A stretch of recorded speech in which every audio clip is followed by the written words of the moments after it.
Matapos matalo sa pamamagitan ng 6th-round knockout ng ating pambato na si Romero Ruthless Duno kani-kanina lang mga amigos kontra kay Antonio Moran ng Mexico, sa naging main event naman po ng bakbakang Angelo Leo at Magic Mike Plania, bigo na naman po ang ating pambato sa pamamagitan muli ng knockout. So talaga namang inaalat ang ating mga pambato ngayon. Natalo si Magic Mike Plania sa pamamagitan ng 3rd round knockout. Nangabuti ng isang matinding left hook to the body ni Angelo Leo. Talaga namang namilipit sa sakit itong si Magic Mike Plania.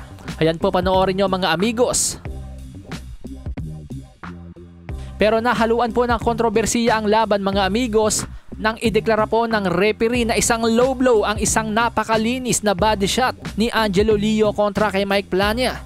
Pagmasdan nyo pong mabuti yung reaksyon ng referee mga amigos matapos bilangan si Mike Plania. Biglang kambyo at idineklarang low blow ang suntok ni Angelo Leo. Dahilan upang magalit ang mga commentators at pati na rin ang mga audience, binubu ang referee. Mabuti na lamang po mga amigos sa tumaksyon ng committee at binago ang desisyon.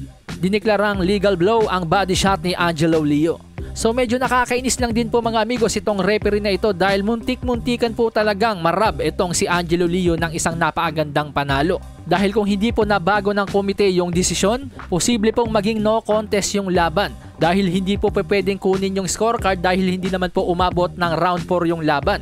Kaya naman kamuntik-muntikan pong maluto si Angelo Leo dahil sa katangahan ng referee. Anyway, congratulations Angelo Leo na ngayon ay nag-improve na nga po ang kartada sa 23 wins, 1 loss with 11 knockouts. At mukhang malaki ang pag-asa na maging 2-time world champion. Palasahin ang baraha, patunayan mo sa'kin ha. Sino man ang mabunot na kalaban, di ka tatakbo ha. Sa bayan ko sa bayan.